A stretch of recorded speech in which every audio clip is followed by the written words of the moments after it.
noches, bienvenidos a En Contexto aquí en las pantallas de NPI. Les saluda Fito Cabral. Luis Vareiro hoy no nos acompaña, pero va a estar de vuelta la próxima semana aquí en el programa. Vamos a hablar hoy del agua, este tema tan importante y vital para nuestra supervivencia, para nuestra vida. Mañana se recuerda el Día Mundial del Agua y dentro de los Objetivos de Desarrollo Sostenible del 2030, estos objetivos plantean que para el año 2030 todos los países miembros tendrán agua y saneamiento gestionados de forma segura para el año 2030. Y queremos saber si estamos cerca o cuán lejos estamos de poder cumplir este objetivo. Por eso invitamos a gente especialista en el tema de distintas instituciones, también del sector privado, quienes nos van a contar cuál es nuestra realidad en cuanto al tema del agua potable principalmente, y qué podemos hacer para mejorar esta situación. Quiero presentar primero a la ingeniera Sara López. Ella es directora general del Servicio Nacional de Saneamiento Ambiental, SENASA. ¿Qué tal, ingeniera? ¿Cómo estás? Muy buenas noches, muchas gracias por la invitación, las órdenes. Gracias a usted. También está con nosotros el ingeniero Jorge Abate. Él es director ejecutivo de GEAM, una organización sin fines de lucro que trabaja en el tema ambiental. Ingeniero Abate, ¿cómo estamos? ¿Qué tal, Fito? Encantado de estar acá, buenas noches y dispuesto a colaborar con el programa y con ustedes. Gracias por acompañarnos. También esta noche está como invitado el ingeniero José Silvero, director de Recursos Hídricos del MADES. ¿Qué tal, ingeniero Silvero? Buenas noches a ti y a la audiencia. Y estamos para, digamos, platicar entre todos los compañeros de trabajo, en el sentido de ir construyendo, ¿verdad?, un mejor futuro con relación a la gestión del agua. No, es la primera vez que estás invitado, ingeniero, así que vamos a seguir hablando del tema seguro. Sí, del tema del agua. Y nos acompaña también el ingeniero Harry Gut, director de regulación técnica de ERSAN. ERSAN es el ente regulador de servicios sanitarios. Ingeniero Gut, ¿cómo estamos? Buenas noches, Vito. Buenas noches a la audiencia. Y bueno, aquí estamos para contar todo lo poco o mucho que sabemos del tema del agua, que es tan importante. Sobre todo agua si es potable, ¿verdad? Me gustaría empezar hablando de la misión que tienen las distintas instituciones a las que ustedes pertenecen y a las que representan esta noche con respecto al tema del agua. Y quería empezar con la ingeniera Sara López del SENASA. ¿Cuál es el rol del SENASA en el tema del agua? Bueno, SENASA es una institución creada en 1972, es una dependencia técnica del Ministerio de Salud, que se encarga de la promoción y construcción también de sistemas de agua y saneamiento en comunidades rurales e indígenas hasta 10.000 habitantes. Es nuestro rango, teóricamente, ¿verdad? Pero en realidad es mucho más porque como es un modelo, prácticamente una de las primeras instituciones y el modelo de gestión de Paraguay, digamos, para el sector rural era construir sistemas de agua y saneamiento bajo las juntas de saneamiento. Ellas son las que operan y mantienen los sistemas de agua, pero no solamente en el sector rural, también en el sector urbano. Entonces está esa que es la del sector urbano propiamente dicho, pero que abarca algo así como 31 municipios, pero el resto de la población se tiene que gestionar de alguna manera y mayoritariamente son las juntas de saneamiento. Eso es prácticamente la función del SENASA, ¿verdad? Y SENASA sostiene una carga muy pesada porque es la institución más operativa del sector, por digamos así. Entonces, siempre digo yo, es el bombero del sector agua y saneamiento, porque hay que dar respuesta de alguna manera, porque la necesidad es inmediata. Sí, ingeniero Gut, ERSAN en este caso es el ente regulador, nos encarga del tema operativo. Bueno, nosotros regulamos el servicio en toda su magnitud, tanto en infraestructura como calidad del agua, tanto de agua potable como la de tratamiento, pero por alcantarillado sanitario y plantas de tratamiento de aguas residuales. Y también regulamos el cuadro tarifario, o sea, la tarifa de los prestadores. Ese es nuestro trabajo. Correcto. Ingeniero Silvero, y en cuanto al MADES, ¿cuál es el rol en el tema del agua? Bueno, en realidad es, digamos, si vamos a hacer un ejemplo, tampoco se quiere decir simple, estamos en el sector antes de la cañería y después de la cañería. Es síntesis, el MADES se encarga justamente de las fuentes naturales de agua, de la situación y las condiciones naturales, ¿verdad?, de las fuentes, sea superficial o subterránea. Y tiene que ver un poco también en el tema de, digamos, protección y conservación de fuentes con, básicamente, como usted sabe, la Ley de Recursos Hídricos establece también unos procedimientos, los cuales se irán construyendo, si Dios quiere, hasta, o sea, estamos construyendo, pero queremos terminarlo a fin de este año, o antes. Entonces, en esa Ley de Recursos Hídricos establece una serie de procesos administrativos, ¿verdad?, que por primera vez se estarían aplicando en el país, que son los permisos y concesiones, que también eso afecta un poco a lo que es el quehacer del sector. Ahora, con relación al MADES específicamente, como les digo, estamos también saliendo a lo que es el sector agua y saneamiento. La Ley de Recursos Hídricos nos implica la aplicación de la política de gestión integrada de recursos hídricos. ¿Qué significa eso? Significa que tenemos que velar por todos los usos del recurso hídrico en el país. No es que nosotros directamente, digamos, seríamos los órganos rectores y los super que vamos a administrar todo, no. La idea es justamente trabajar en coordinación con los sectores, y en la medida que los sectores se organizan y se fortalecen, es mucho más fácil la gestión. Y por qué no también digamos, el intercambio de información hace que esto sea también algo mucho más fácil y más visible, ¿verdad?, de gestionar. Y bueno, es así que nosotros atendemos. El MADES está en el problema de la navegación, está en el problema de la energía eléctrica, está en el problema del Pilcomayo, está en el problema de agua y saneamiento, ¿verdad?, y también está en la gestión, ¿verdad?, para la producción de alimentos, ya sea agrícola o ganadera. Entonces, esos son todos los abanicos en los cuales estamos y trabajamos desde el punto de vista de impartir justamente la política de recursos hídricos basado en la gestión integrada, en la medición de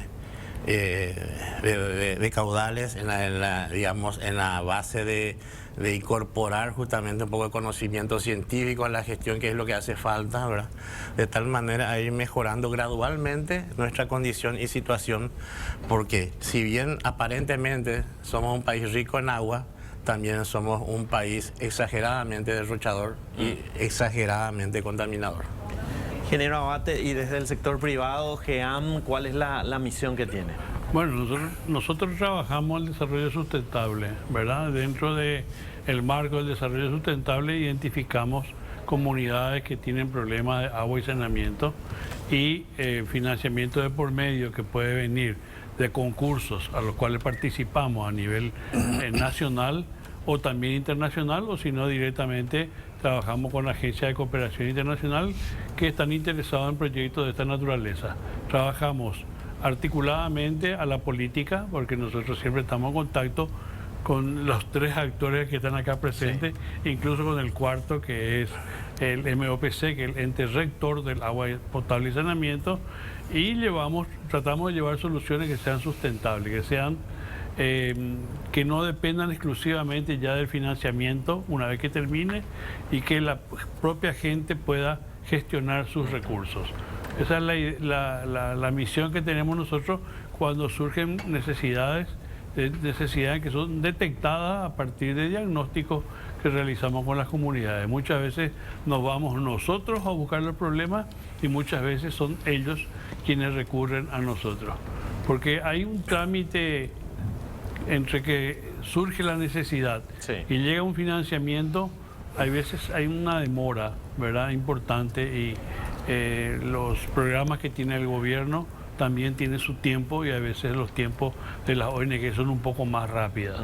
Entonces, mientras nosotros nos articulemos a la política nacional en la materia, pues solucionamos los problemas ayudando al gobierno.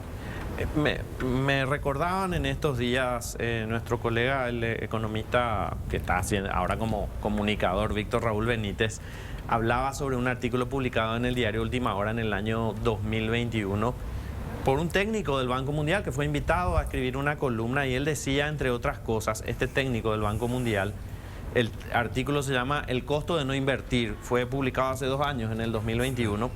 Y decía, entre otras cosas, hablando de todo lo que tiene que ver con infraestructura, estos costos de no inversión pueden medirse y resultan impactantes.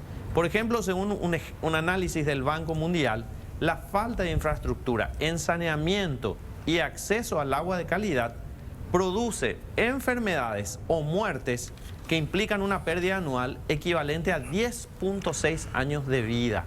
Se estima que la falta de estos servicios es equivalente a una pérdida anual de 1.63% del Producto Interno Bruto, a raíz de una serie de consecuencias como la pérdida de productividad, altos costos de tratamientos médicos, etcétera. Es lo que mencionaba un técnico del Banco Mundial en un artículo sobre nuestro país y cómo nos afecta la falta de inversión en agua y saneamiento.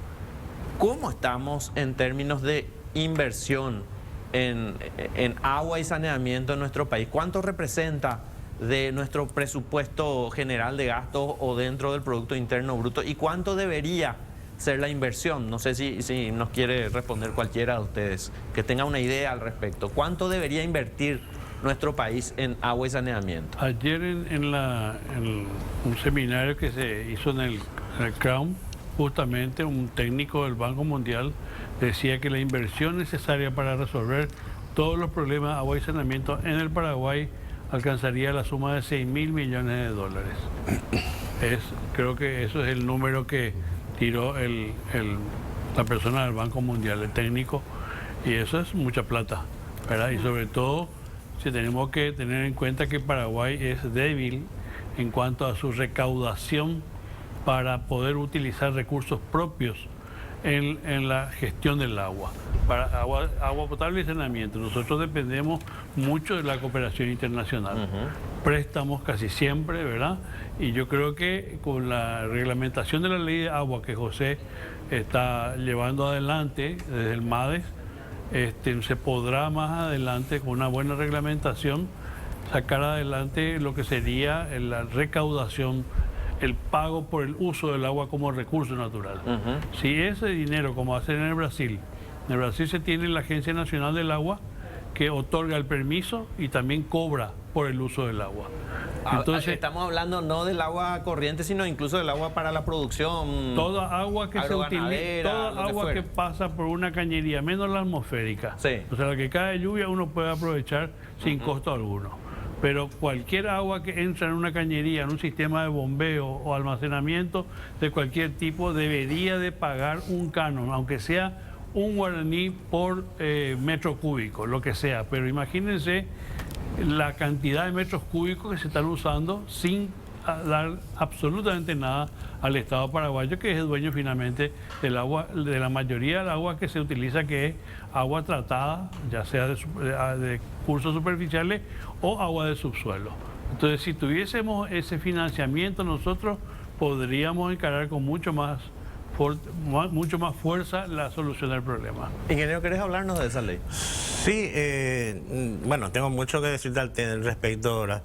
Sí, yo estuve en la presentación que se hizo ayer en el Hotel Crown Plaza. Disculpen no importa, no hay ningún problema. Ningún problema.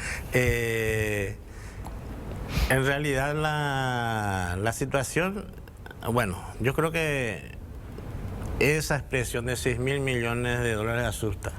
Pero yo creo que en el Paraguay tenemos que empezar a hacer nosotros la lista de supermercados, ¿verdad? Yo creo que por ahí empieza nuestro gran desafío. Es muy fácil que de afuera te dicen, yo te ofrezco, mira, lo que vos te mereces, el mejor Mercedes del planeta Tierra te va a salir. Oye, ¿quién es el que gana? El que te vende, ¿verdad? Entonces, yo creo que sí, realmente la brecha es enorme. Estamos hablando fácilmente de una brecha de 80 o 90 años de falta de inversión seria en el tema. Pero quizás una de las cosas también más importantes que hace todo el conjunto y que también se relaciona con inversiones que más nos toca a nosotros desde el punto de vista del MADES, es la necesidad de mejorar nuestra red de monitoreo. el monitoreo y control. Si bien tenemos una red incipiente, eso hay que ampliarlo, hay que llegar a todos los rincones y arroyos y ríos del Paraguay para contar justamente con sistemas de medición y control, si es posible a tiempo real, de tal manera justamente a poder tener realmente el control y saber realmente si esos 6.000 millones son de verdad 6.000 millones o son 3.000 millones nomás o es 9.000 millones. Entonces, ese es el desafío fundamental, ¿verdad? De hecho que no podemos pensar noche a la mañana cerrar esa brecha que tenemos, porque le digo, es más de 50 años. O sea, prácticamente me dobla la edad la brecha. Y también a los que están acá presentes. Entonces, hay que hacerlo por parte, hay que hacer, hay que tener un programa realmente de inversión serio, a largo plazo. Ir apurando lo que se pueda apurar, ¿verdad? El lema del Día Mundial que se celebra esta semana es justamente apurar las acciones, ¿verdad? Pero esas acciones tienen que ser orientadas hacia algo sustentable y sostenible, ¿verdad? Esas dos acepciones, ¿verdad? Caben, ¿verdad? Porque muchas veces, y eso que no digo que no tengamos que hacer uso de los recursos y de los préstamos y pero pensemos justamente en la creación de un fondo de agua, un fondo nacional. Tenemos, por ejemplo, los ingresos genuinos que le corresponden al Paraguay a través de la hidroeléctrica, son a base del agua. Entonces... tendrían que invertirse en agua. No, eso tiene toda una política aparte. No quisiera entrar en ese detalle, pero sí, algo debería ser orientado hacia al sector y especialmente también a la gestión del recurso hídrico per se, ¿verdad? Entonces, hay mucho que discutir en el tema de financiamiento del sector hídrico, ¿verdad? Y hay muchas necesidades. Entonces, yo dejaría picando ahí, ¿verdad? Y también tendríamos que esforzarnos nosotros a nivel nacional y haciendo también nuestros números, ¿verdad? Porque de repente, obvio, uno puede tener, queremos comprar una camioneta, un vehículo, ¿verdad? Hay diferentes marcas y diferentes precios, ¿verdad? Entonces, eso hay que tener en cuenta un poco también, ¿verdad? ¿ERSAN tiene también una evaluación al respecto? ¿Cuánto necesitamos invertir? ¿Cuál es la brecha que tenemos en falta de inversión en el tema de agua? Si me da un tiempito, lo que quiero contarte es cómo está el sector. Sí. Y por qué tiene razón Silvero de ver realmente o tener una política actual. Años atrás, cuando nace Corposana, que fue más o menos a fines del 50, empieza a la necesidad de utilizar los servicios. Pero todavía Paraguay era una aldea. Paraguay era una aldea antes de Itaipú, antes de Acaraí y mucho menos lo que está ahora, ¿verdad? Yacyretá. Empezó a crecer la población, empezó a crecer todo lo que es venta de bienes y servicios, y se necesitaban los servicios básicos, que era el agua y la electricidad. ¿Quién creció? La electricidad. ¿Qué pasó con el agua? Se quedó atrás. La antigua política del agua era que Corposana tenía que cubrir a partir de 10.000 habitantes. Pero ni Corposana creció y las juntas de saneamiento, que eran solamente rurales y era hasta 2.000 conexiones, dejó de ser rural porque obviamente las ciudades crecieron y la demanda del servicio fue terrible, ¿verdad? Nosotros cuando empezamos con el ERSAN a verificar in situ la cantidad de prestadores con la lista inicial que nos dio SENASA, teníamos 2.000 prestadores. Hoy tenemos 5.700, de los cuales el 84% son prestadores chicos, que son menos de 200 conexiones. Que son aguateras, cooperativas. Que son juntas de saneamiento, comisiones vecinales, aguateras, digamos, cooperativas, municipalidades. Y ahí vimos que era imposible sostenerse, ¿verdad? Y encima tenemos una tarifa de $3 por mes. ¿Le parece que $3 por mes es una tarifa? Son 22.000 guaraníes. Pero esa es nuestra realidad. Y se habla otra vez de la subvención de la tarifa. La tarifa ya está subvencionada, encima es casi regalada porque es poco lo que se paga. El que realmente le subvenciona es la ANDE. Si la ANDE empieza a cerrar, porque en algunos casos ya tuvimos problemas, que por falta de pago se cierra, ¿verdad?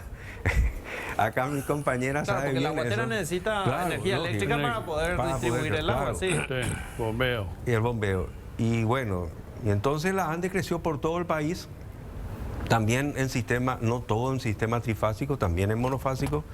Y las aguateras, o sea, para poder llenar la cobertura que nos exigen digamos, los ODS, que justamente hablaste Sí. al comienzo, ¿verdad? Las benditas agendas, perdón. Yo creo que me vas a dar razón de que para poder cubrir ese porcentaje empezamos a hacer pozo tanque en toda la República del Paraguay, ¿verdad? Y llegamos a un 88% que estamos ahora. De cantidad, sí, de calidad, no siempre. Y del sistema de aprovisión de estas pequeñas y también medianas juntas de saneamiento es, digamos, el sistema tubular que decimos, ¿verdad? O sea, se hace pozo, un tanque elevado y trabaja el sistema por, por gravedad. Los prestadores privados generalmente bombean, ¿verdad? Ambos se quedan también cuando hay apagones, que todos conocemos, Claro. sin agua, ¿verdad? Entonces la gente dice, no tengo luz y no tengo agua. Y no va a tener agua hasta que no se recupere la luz y se recupere otra vez el sistema. ¿Qué es lo que dijo mi amigo Silvero? Bueno, vamos a ver qué es lo que está pasando por cada departamento, por cada municipio, y decir, bueno, yo tengo que unir con para que sea sustentable, o si no, el gobierno lo puede asumir de voluntad propia, ¿verdad? Como hace a través de hoy esa sociedad anónima. Pero tenemos que tener ese emprendimiento como para poder llegar a una solución. Encima de todo eso, parece que me estoy exagerando. No, Bueno, no, por favor. encima de todo eso tenemos los eventos climáticos, que no sé si es por el cambio climático, ¿verdad? Porque ese hasta ahora algunos dicen que es un mito, otros no. Bueno, matemos al mito. Pero de todas maneras, los eventos climáticos que están ocurriendo no ocurrían antes. Vos te acordás, no sé, nosotros nos acordamos cuando cayó la antena del Canal 9. Esa fue la primera tormenta rara que nos vino a nosotros, ¿verdad? Que nos hace mucho. Y también hablábamos de la famosa lluvia, que yo le llamo lluvia taroba, ¿verdad? Dura poco tiempo, el área es pequeña, tira un montón de agua que lo único que hace es escurrir y hacer desastre, pero no da la recarga de los pozos, ¿verdad? Que ya te digo, más del 90% es por Precipitación. por utilización de agua subterránea. Bueno, ahí está el problema. Tenemos esas lluvias se mantienen durante todo el año. Y tenemos un sistema, digamos, de primavera, verano, otoño, que es de calendario nomás. Porque realmente nuestro verano empieza en octubre y termina en mayo, junio del siguiente año. Tenemos 30, 35 grados, ¿verdad? Y encima de la sequía. Ese es el problema que nos está ocurriendo. Se están contaminando las napas freáticas. Ya todo Central está con mucho nitrato. Se están salinizando las aguas a través de la salinización del Chaco, sobre todo en la margen izquierda, que es la que nos afecta a nosotros. La zona de Limpio, por ejemplo, está bastante colapsada ya. Y en algún momento vamos a tener que trabajar exclusivamente con aguas superficiales, porque ya los pozos están llegando a su vida útil. Y con estos 3 años de sequía estamos mal. Y por último, hicimos un trabajo con el presidente Franco hace poco. Y todo el ejido, digamos, urbano, tienen 4 a 6 horas de agua por día. Esa es la realidad. Exacto. Quisiera un poco... Acá la ingeniera y después estamos contigo, ingeniera. Bueno, Quiero hacer más un breve resumen de lo que hasta sí. ahora tenemos como 60 a 80 años de atraso en inversión en el sector del agua. Se necesitan aproximadamente 6.000 millones de dólares de inversión, de acuerdo al Banco Mundial. Tenemos un problema de contaminación de las napas freáticas, de salinización y también del final de la vida útil de los pozos. Así que por ahora eso es parte del panorama, ingeniera. Sí, para complementar un poco lo que dice el ingeniero Harry. ¿Qué es lo que hizo Paraguay? Tiene un modelo, como dice él, como hay abundante o había por lo menos abundante agua subterránea, entonces la facilidad de obtención del caudal a través de un pozo profundo. Ese es el modelo que se hizo en el sector rural, porque la ley de creación dice hasta 4.000 habitantes nomás luego. Con la creación del ERSAN es que aumenta el rango hasta 10.000 habitantes. Con ese modelo inicialmente era para las cabeceras distritales, pero después se llegaron a las compañías por el incremento poblacional, entonces todo el mundo buscó autogestionarse, porque acá hay que entender también que el 88% de cobertura según el ente regulador, ¿verdad? Pero más o menos el 60% cubren las organizaciones comunitarias de acuerdo a este modelo. De alguna manera fueron la solución, ¿verdad? Pero evidentemente hay que mejorar eso. ¿Y qué hizo Paraguay? Bueno, vamos a ir por la escala del saneamiento, porque primero tener la defecación al aire libre, después tener la letrina, después tener el baño con arrastre hidráulico. Entonces, tenés por un lado que tener el 80% de cobertura en red, pero eso no significa con calidad, porque la desinfección es mucho más baja, sobre todo en el sector rural, pero tenés por lo menos 88 al 90% del saneamiento mejorado. Eso significa un baño digno, un baño que tenga cámara séptica o pozo absorbente, o por lo menos pozo absorbente. Entonces dice que por cada baño que se coloque en una vivienda se ahorra para una familia hasta 1.000 horas al año que pueden hacer en otras actividades. O sea, es un tema muy importante porque es conductual, es estructural, es cultural. Pero tenemos ese 88% de baño en saneamiento mejorado. Tenemos. Eso pues es porque hoy en día no es solamente agua, saneamiento, es también agua, saneamiento, higiene, porque está el enfoque de género, está la higiene menstrual, que son cosas demasiado importantes. Pero en algo que sí Paraguay tiene un gran pasivo, por decirlo así, es la parte de alcantarillado sanitario, sobre todo en la parte urbana. ¿Por qué no? Hubo financiamiento. Hace muchísimo que no hay financiamiento. Entonces, tenemos la situación que hoy es 15% no más de alcantarillado sanitario, cuando que los ODS te dice universalización. Lo mismo el tratamiento. El tratamiento sí que tenemos 7,5%. Ayer se inauguró una planta de tratamiento en Bellavista, que creo que es la segunda de Asunción, ¿verdad? Sí. Todo el resto es agua cruda que estamos contaminando. Pues también es agua cruda la que se está... bueno, eso ya... La planta de tratamiento es agua cruda. Sí. Ahí solamente hay remoción de sólidos. Bueno, sí, una fase, pero a lo que quiero ya enseguida. Entonces, ¿qué es lo que se dice en la planificación? Se está gestionando 500 o 600 millones de dólares prácticamente para avanzar esa cobertura del alcantarillado. Y con esos 600 millones se va a llegar, no sé, al 27%, algo así de cobertura en red, y algo así como 15% en tratamiento. Esa es la realidad, ¿verdad?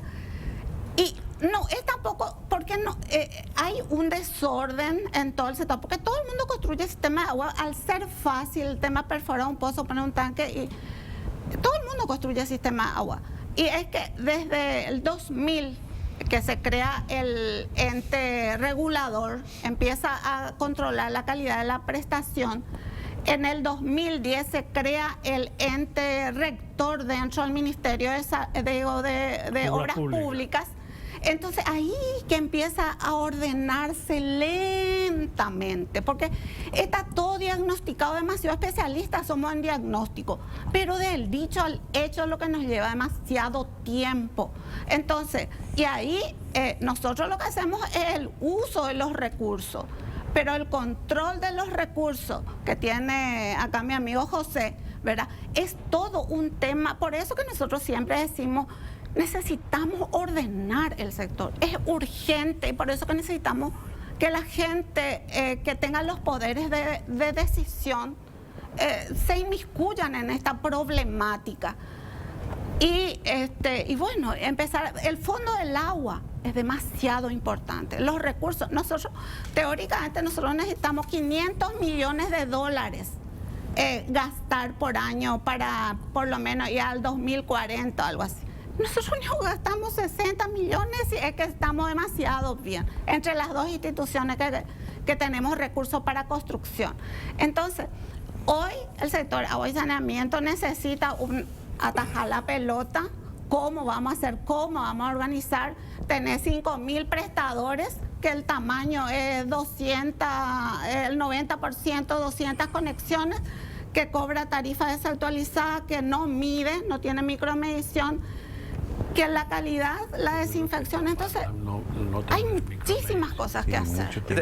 Antes del ingeniero Silvero, nada más, finalmente, o quizás todo nos lleve otra vez a una grave debilidad institucional, que es aparentemente el problema de toda nuestra república en todos los sectores, ¿verdad? Porque si desde el 2000 o el 2002 recién con presupuesto la ERSAN, y recién desde el 2010 hay un ente o una entidad rectora, digamos, del tema del agua, y tenemos una inversión con un déficit de casi 90% cada año, porque si necesitamos 500 millones de dólares por año y solamente invertimos 60 millones en todas estas instituciones, nos queda casi un 90% de desinversión cada año, ¿verdad? Entonces, es grave el problema y parece ser un problema estructural de las instituciones, de presupuesto, de cómo nosotros priorizamos los gastos o las inversiones de nuestra república.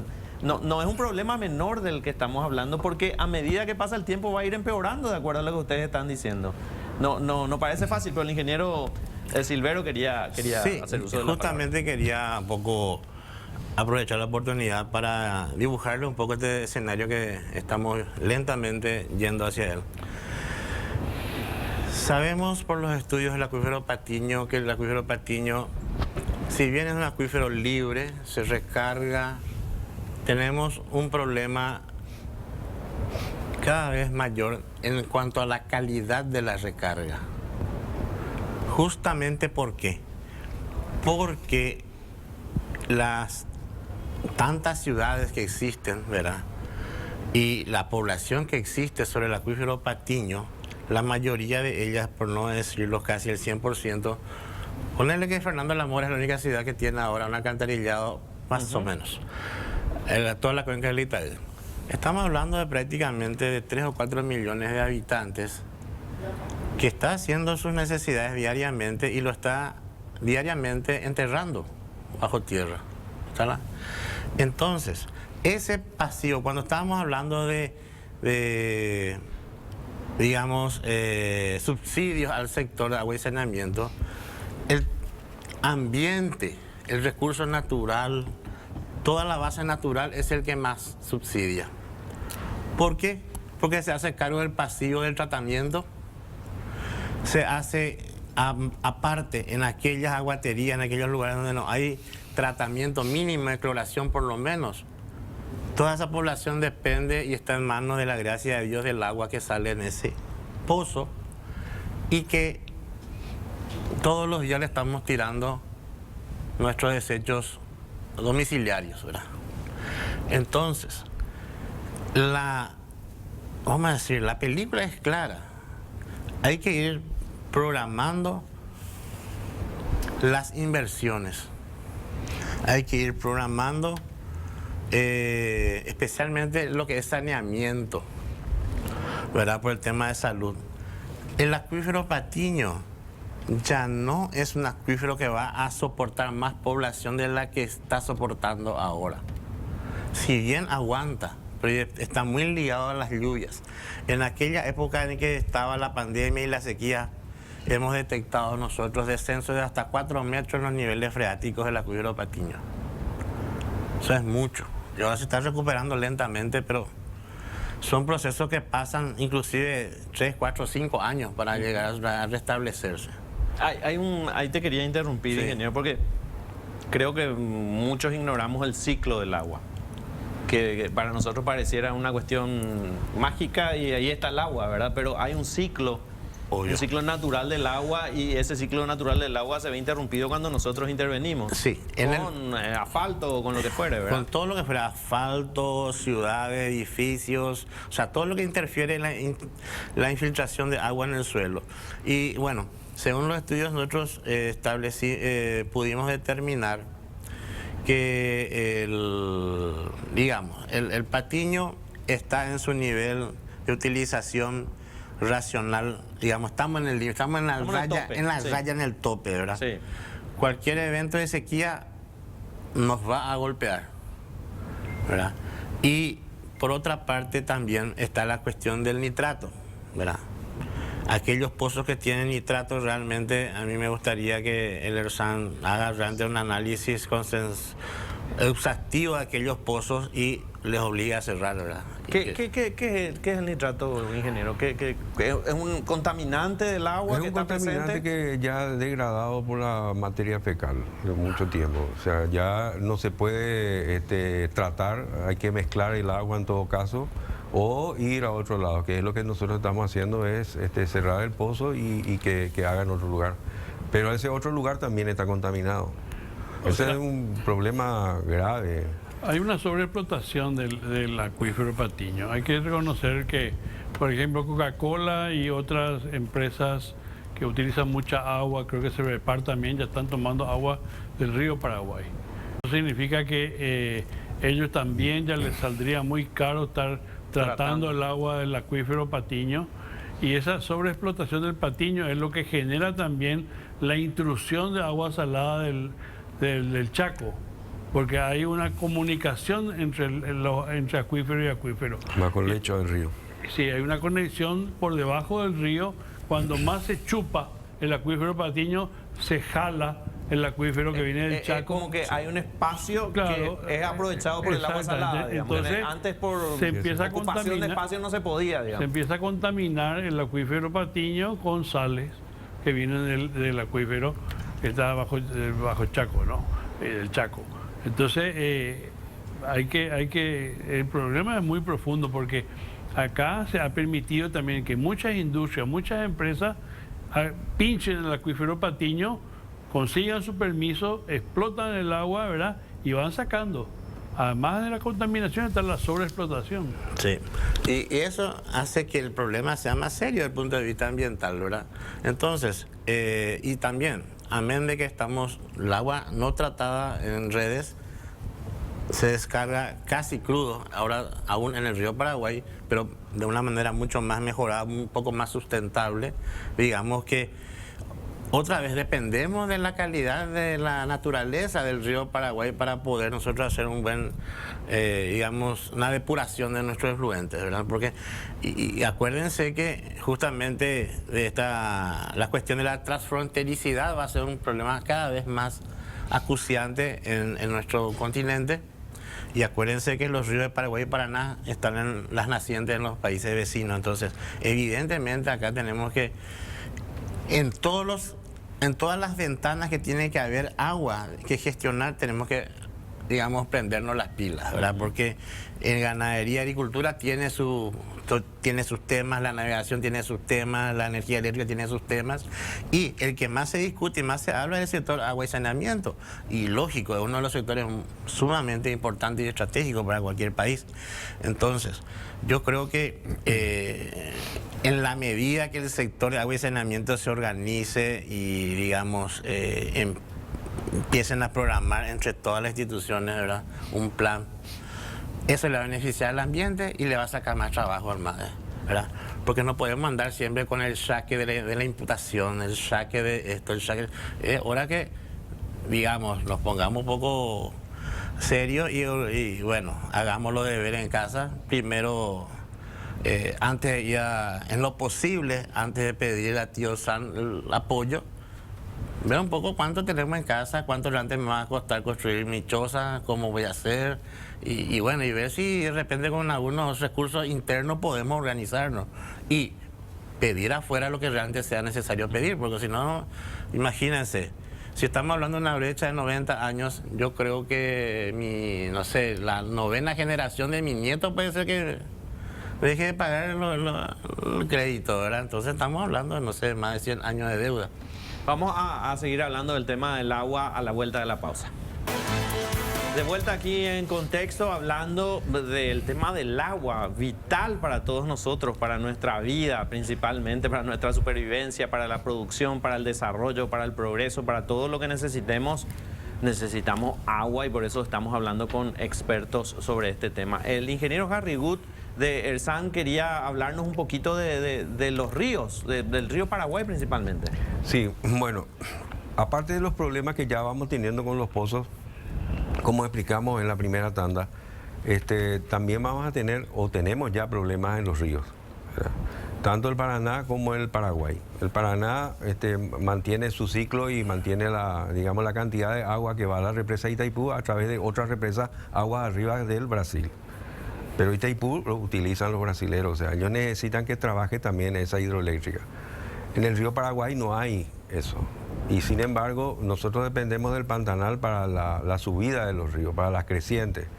Esta subida del río probablemente es estacional nomás por la cantidad de lluvia que hubo. Viste que se dice que el norte está inundado, pero que el sur sigue todavía con sequía, ¿verdad? Bueno, ese tema de la inundación del norte también es entre comillas, porque la tierra chaqueña no absorbe, ¿verdad?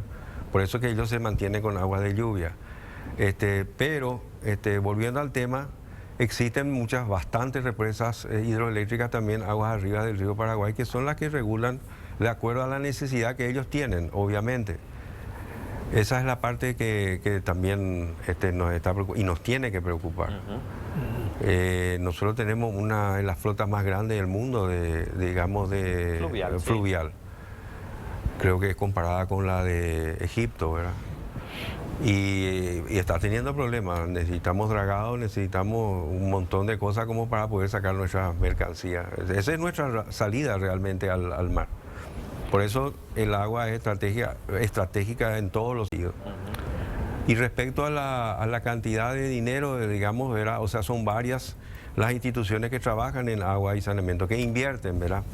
Y invierten por pedido o invierten simplemente por la necesidad de la gente de tener su propia agua. Hay una junta de saneamiento que está funcionando muy bien, pero que a lo mejor al crecer la zona alta ya no llega al agua y en vez de potenciarse a eso, viene la municipalidad y hace otro sistema dentro de la misma junta de saneamiento. Y va atomizando, encima que el sistema está atomizado, va atomizando aún más. ¿Y quiénes son esas empresas? Y bueno, antes era el MACDINCAP, el Ministerio de Agricultura y Ganadería, está el INDER, están las binacionales, está algunas ONG, las municipalidades, las gobernaciones, todos ellos invierten en agua y saneamiento. O sea, los recursos para el agua están dispersos. Están dispersos. Los conocimientos técnicos están dispersos. Los esfuerzos políticos están dispersos en muchas instituciones y también en el sector privado. Con respecto al agua. Sí, por supuesto. Hay un problema de institucionalización del sistema. Lo que decía Acemoglu y Robinson, ¿verdad? Los países que no se desarrollan es porque la debilidad institucional es muy grande, ¿verdad? Y si nosotros tenemos demasiados entes encargados, no importa que haya muchos entes, pero si por lo menos hubiera alguna coordinación entre todos, otra cosa sería, ¿no? Por ejemplo, las binacionales, vamos a suponer el sistema de tratamiento de aguas negras, alcantarillado sanitario de Encarnación, lo hizo la binacional Yacyretá. Creo que no opera tampoco ESAP, no opera porque tiene un altísimo costo que si se traslada ese costo a los usuarios, a los encarnacenos, no podrían pagar o no querrían pagar. Quiere decir que hicieron un elefante blanco que solamente puede estar operado, subsidiado por la binacional, ¿verdad? Eso no se puede permitir. O sea, me va a sacar la palabra de la boca, pero por favor referite a eso. Ingeniero, después volvemos con el ingeniero Harry Good. Sí. No, todos construyen los sistemas de agua, pero el problema básicamente es de SENASA. porque tienen algún problema con su equipamiento, con el pozo, y ya no recurren a las instituciones que le hicieron, que invirtieron, sino solamente SENASA, porque SENASA es la institución que operativamente funciona, que tiene mínimamente los equipos necesarios para reparar, para atender. O sea, la inversión fue originalmente del INDER, pero hay algún problema y van a SENASA. Fue de la municipalidad, hay un problema y van a SENASA. Exactamente. Entonces, todo el problemón del sector recae sobre SENASA porque ESAP tiene definida su área. El MOPC, que es el rector, pero que también construye, pero es incipiente. Entonces, ¿quién está a dónde recurrir? Es SENASA. Entonces, es como si fuera que uno está en constante lucha por aguantar, y alguna respuesta damos, porque de lo contrario estaría lleno de manifestaciones en las calles. Y es cierto lo que dice el ingeniero Jorge, y yo siempre cuestioné eso de las binacionales que construyen los sistemas y ellos no cobran tarifa, siempre le está subsidiando. Y nosotros que le construimos los sistemas, le pedimos un aporte inicial, le pedimos que excaven su zanja para la cañería, que paguen una tarifa, y ellos nos dicen, ¿por qué nosotros tenemos que pagar y los otros no pagan? Entonces, esas son las cosas que tenemos que ordenar necesariamente. Primero, para que sea equitativo, ¿verdad? Porque uno va a tener ciertos beneficios y otras áreas no, ¿verdad? Entonces, acá hay un mundo de cosas que es lo que nos preocupa también. El otro tema es que nosotros dependemos de salud pública, el Ministerio de Salud Pública, que en el invierno es influenza COVID, en el verano es dengue, ahora chikungunya. Por más de que ellos quieran atendernos, otra es su prioridad. Claro. Otra es su prioridad. Entonces nosotros somos una institución de segundo rango. En términos presupuestarios incluso presupuestarios, de recursos humanos. Estamos ahí luchando y tratando de conseguir. Lo mismo le ocurre al Ministerio de Obras Públicas. Con todo el esfuerzo que hace el gobierno por aumentar las vías de comunicación, creo que es 10 o 12% lo que se necesita nomás. Y ahí está también agua. ¿Y qué prioridad va a tener ahí también? Entonces hay miles de cosas que nosotros tenemos que ordenar y tenemos que ir, como dice el ingeniero. Y otra de las cosas, tenemos 4.000, 5.000 prestadores, pero un solo prestador, que es el ESAP. La ESAP tiene hoy el permiso real, la concesión, el contrato de concesión. El contrato. Los otros no tienen, no sé, y se superponen. Ay, acá no llega, yo voy a hacer otro sistema. Es acá anárquico. Es anárquico. Nosotros una vez hicimos un trabajo en Villa Elisa y encontramos en la vereda cuatro cañerías de distintos prestadores. Y pasa que algunos prestadores se enchufan a una cañería que no es su agua y le cobra al usuario como si fuese suya. Entonces, la atomización de la informalidad es tremenda, es tremenda. Ingeniero Gut, y después le quiero preguntar algo al ingeniero Silvero. ¿Querías redondear tu Bueno, idea? al inicio yo hablé de cómo van creciendo todos estos sistemitas que estaban todos superpuestos, ¿verdad? Pero yo creo que se puede. Porque si el Ministerio de Obras Públicas hace ruta, ¿quién hace más ruta? Solamente el Ministerio de Obras Públicas. Bueno, eso es lo que queremos. El que maneja los fondos para hacer sistema de agua y saneamiento, de acuerdo a las necesidades regionales y centrales. Eso nomás es lo que... Eso nomás luego, pero en algún momento tiene que ocurrir eso. Porque a lo mejor, como dice Silvero, hay suficiente plata para iniciar el camino. Obviamente, como estamos atrasados, vamos a necesitar más, ¿verdad? Pero que sea una sola institución la que maneje. Exactamente. Así El mismo.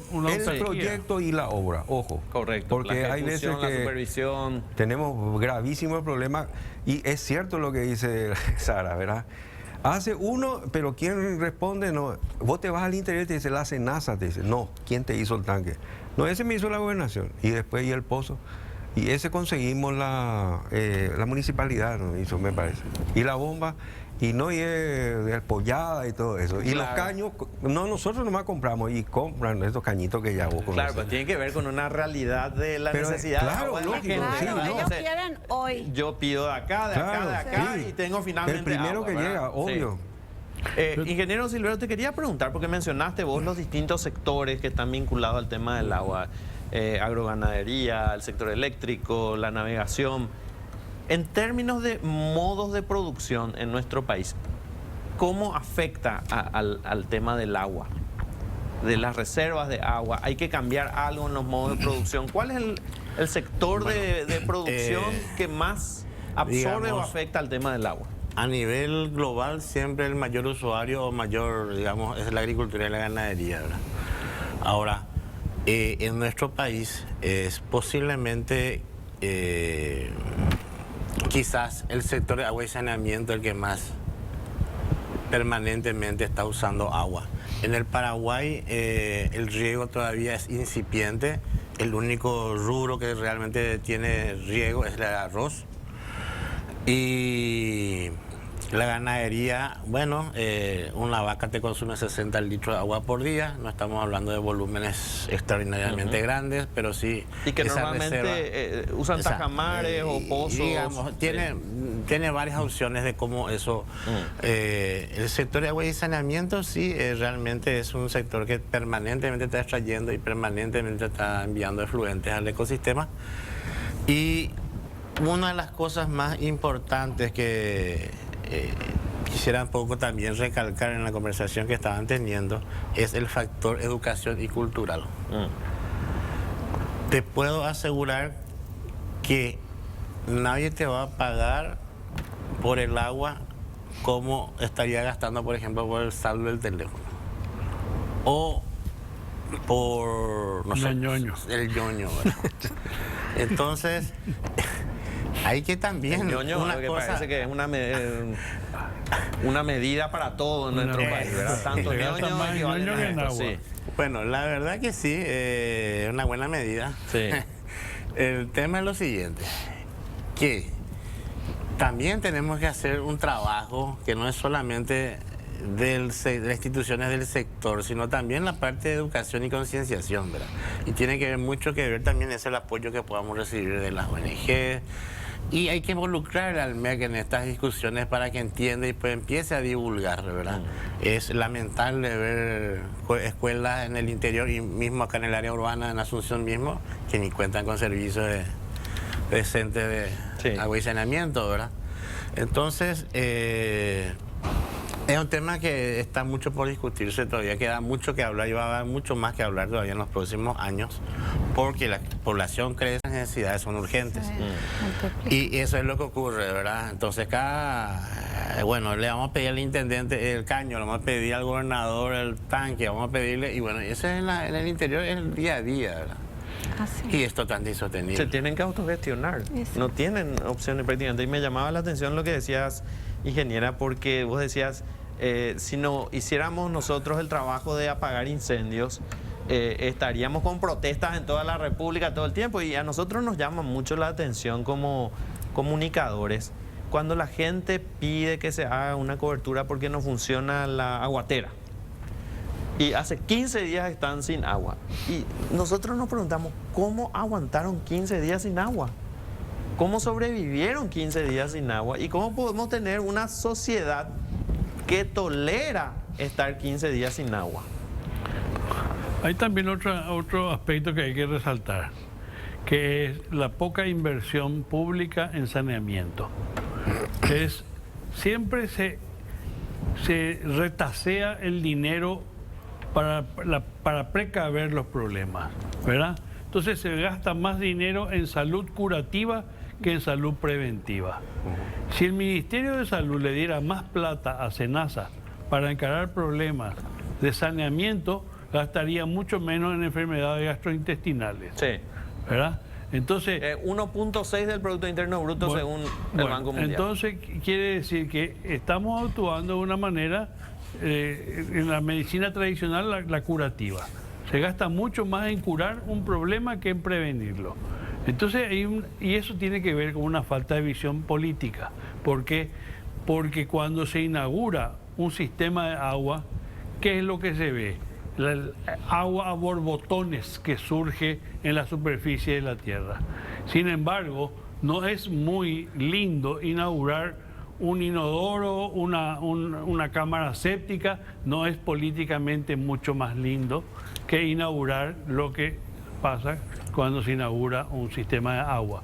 Porque si uno inaugura una cámara séptica, está todo enterrado, las cañerías también. Entonces, hay una falta de visión política de Estado, vamos a decir, que es otro de los problemas que también tenemos. Quería preguntarles respecto al cambio climático, porque mencionabas hace un rato lo de la discusión que hay, digamos, en términos incluso científicos sobre el cambio climático, ingeniero Gut. ¿Cuál es la evaluación científica que tienen en sus instituciones sobre el cambio climático? ¿Nos afecta, no nos afecta? ¿Es real, no es real? ¿En cuánto tiempo va a empeorar? ¿Cuáles van a ser las consecuencias para nosotros en nuestro territorio de cumplirse las previsiones que hace un sector muy importante de la ciencia y organizaciones mundiales respecto al cambio climático? No sé, ¿quién quiera empezar? Ingeniero Abate. Bueno, para mí el cambio climático afecta mucho más a las comunidades vulnerables que a las comunidades urbanizadas o las metrópolis, ¿verdad? Yo creo que se siente más en el Chaco que en la región oriental. Y yo sinceramente creo que tiene que ir cambiando la cultura de la cosecha de agua, utilizando más sistemas de cosecha de agua de lluvia. Paulatinamente vamos a necesitar más y mucho más en el Chaco, que es la manera como se gestiona. O sea, hay demasiada historia y tecnología desarrollada alrededor de la cosecha de agua de lluvia, sobre todo en el Chaco. Yo creo que hacia allí tiene que ir, no solamente en el Chaco, ya tiene que empezar a darse también en la región oriental. Sí. Yo apostaría a gastar un poco de dinero en educación para la cosecha de agua de lluvia. En ese sentido, viste que en nuestro país las dos regiones son muy características. En la región oriental, que hay agua subterránea, en la occidental, árido y agua salada, ¿verdad? Nosotros en la región oriental, casi el 90 al 95% de los sistemas de agua en la región oriental son con pozos profundos y se deprime la napa y eso se siente muchísimo, mucho menos producen los pozos perforados. Entonces, ¿qué es lo que hacemos? Por lo menos pilotamos modelos, ¿verdad? Empezamos a juntar los pequeños sistemas, escalamos, ¿verdad? Hacemos sistemas más grandes, con más usuarios para que les sea más rentable y ahí empezamos, porque eso necesita más inversión, tenemos que buscar un curso superficial, hacemos planta de tratamiento y abastecemos a toda la zona. Ese es el modelo que queremos ampliar. Para entender nomás, no entendemos casi nada de este tema, digamos.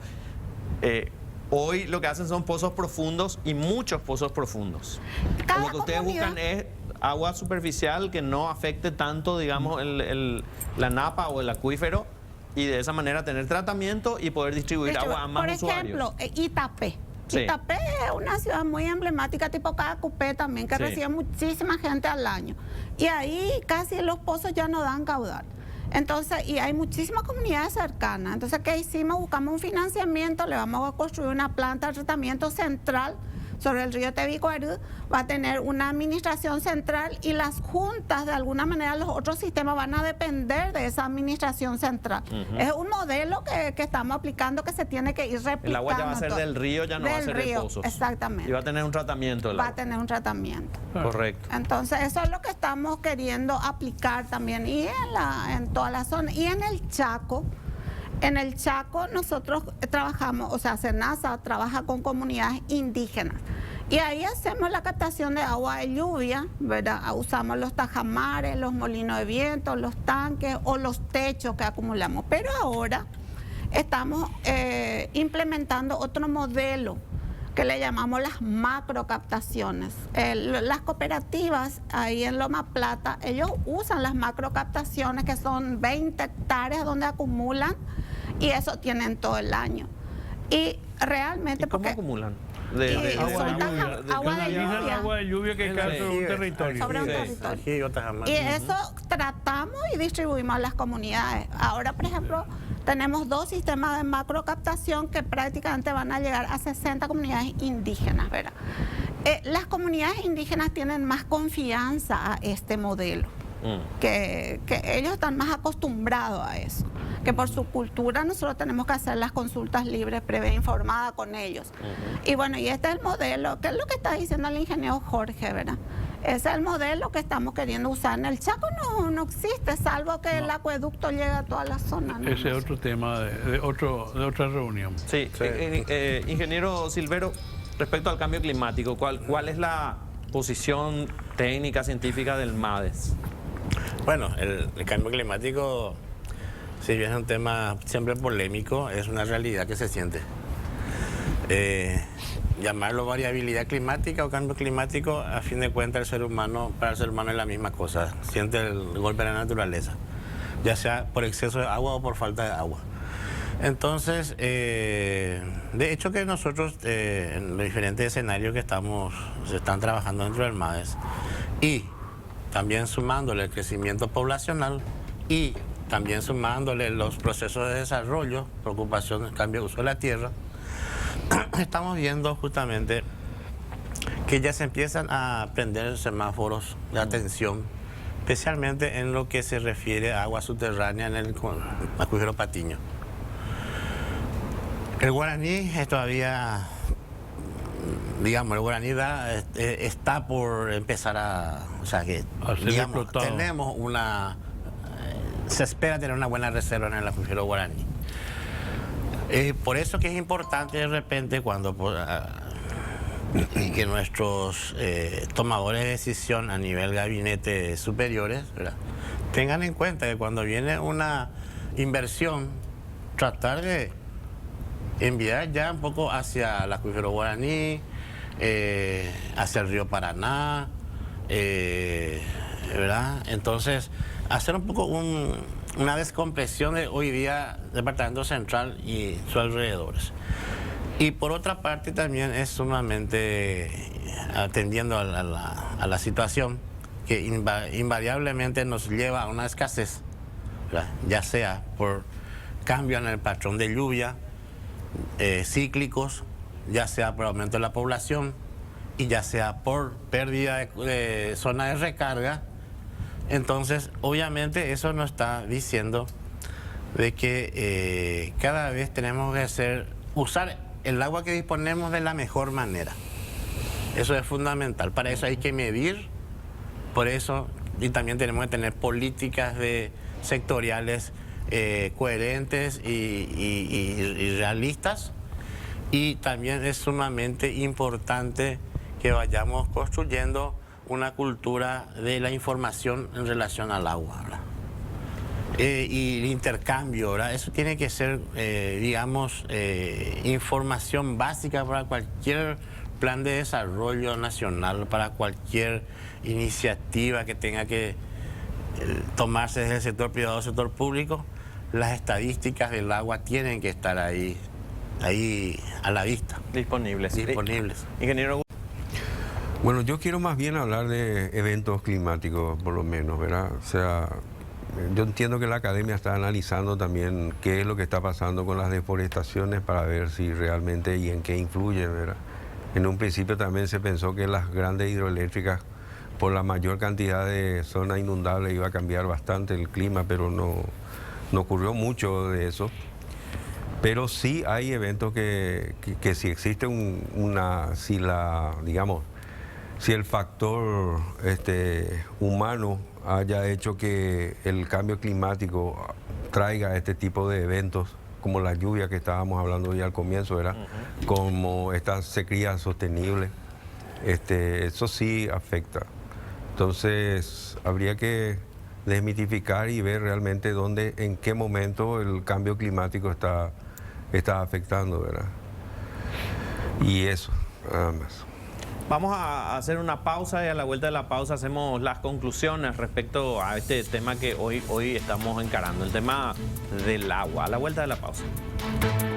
Parte final del programa, hoy nos dedicamos a hablar sobre el tema del agua, qué es lo que pasa en nuestro país, cuál es el futuro que nos depara el tema del agua, y por eso habíamos invitado a estos expertos de distintas instituciones del sector privado también para que nos den un panorama, un vistazo, un pantallazo de lo que está ocurriendo, cuál es nuestra realidad. Ahora queremos hacer las conclusiones con ellos, por eso empezamos por la ingeniera Sara López para tener las conclusiones. Bueno, nosotros, como dijimos en un principio, necesitamos ordenar el sector, utilizar los recursos, optimizar los recursos disponibles, no superponer las intervenciones, ¿verdad?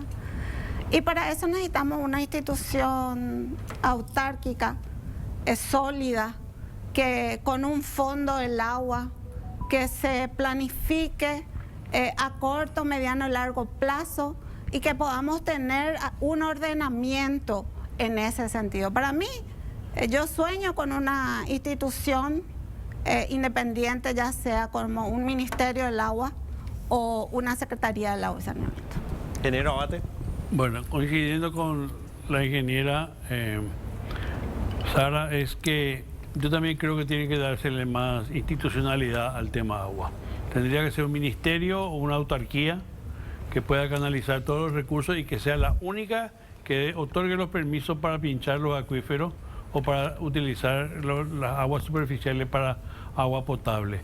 Entiendo que el MADES tiene que ir generando los recursos a partir del cobro por el uso del agua como recurso natural que va a alimentar al fondo que tiene que ser manejado por este ministerio o esta autarquía. Y quiero dejar picando una pelota aquí en el programa, que es para otro programa realmente, que es qué está pasando con el acueducto. ¿Verdad? Que es un tema demasiado gordo, ya no tenemos tiempo, pero hay que traer a los mejores... El acueducto en el Chaco, que parecía una esperanza. El sí. acueducto del Chaco. Sí. Eso dejo picando. Correcto. Ingeniero Silvero. Sí, más que nada, a mí me gustaría apuntar justamente a... Cuando se habla justamente de institucionalidad, yo creo que es importante definir los roles y competencias de las instituciones, ¿verdad? El sector ambiente hoy día, o sea, el tema agua a nivel mundial está ligado al sector ambiente, al Ministerio del Ambiente. Siempre es el Ministerio del Ambiente y el agua. Cada país puede tener su propio modelo, obviamente, pero digamos, desde el punto de vista del MADES,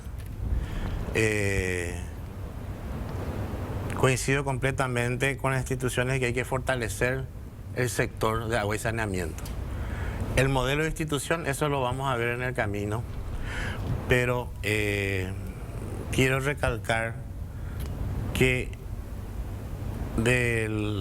para la gestión de los recursos hídricos, la gestión integral de los recursos hídricos, ya tenemos la ley 3239 que establece justamente su institucionalidad en el MADES. Lo que habría que es organizar y fortalecer la gestión hídrica en el sector de agua y saneamiento, ¿verdad? Construir una estructura de coordinación o de no sé, de organización que más le convenga al sector para que sea ágil y también respete las leyes ambientales, ¿verdad? Uno de los temas fundamentales con el sector de agua y saneamiento es que es un sector vital, pero que en la mayoría casi no se está cumpliendo las leyes ambientales, ¿verdad? Entonces, pero, obvio, podemos discutir sobre el tema, ¿verdad? Pero la gravabilidad es un elemento de la política ambiental que se aplica en el sector. Porque si vamos a ir en puridad, no podríamos estar permitiendo el lanzamiento en crudo en el río Paraguay, ¿verdad? Pero de otra manera haríamos como toda la ciudad de Asunción sin cloaca. O sea, hay una situación real. Una cosa es, hay que administrar la realidad, ¿verdad? Por eso que se aplica al sector de agua y saneamiento la gradualidad, ¿verdad? Es bueno que sepan que al presidente de SAP primero le dan su nombramiento y después ya la fiscalía viene a entregarle una copia de la imputación. Y bueno, y es un proceso gradual y lastimosamente no va a ser de fácil solución, Sí. en la medida que inclusive la cultura propia del ciudadano paraguayo dificulta justamente valorizar en su justa medida al agua, ¿verdad? Porque todas las facturas son más importantes menos la del agua. y de la más. Ingeniero Gut. Sí, ya prácticamente no me queda tema porque tocaron todo, pero yo creo que en la educación está el éxito. En la educación de la niñez tiene que comprometerse también el Ministerio de Educación y Culto. Es importante crear conciencia de que el agua dulce, el agua potable, no existe así nomás. Necesita mucho tratamiento y necesita mucho cuidado.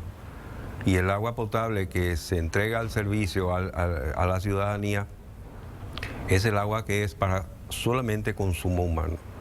Entonces, esa concientización tanto de la utilización del agua y del aseo personal ayudaría mucho porque se trata de salud preventiva. Aparte de todo lo que dijeron nuestros compañeros, esa para mí es la base. Muchas gracias. Yo cambiaría el dicho ese, agua que no has de beber, ¿verdad? Y en vez de dejarla correr, decir cuídala, ¿no?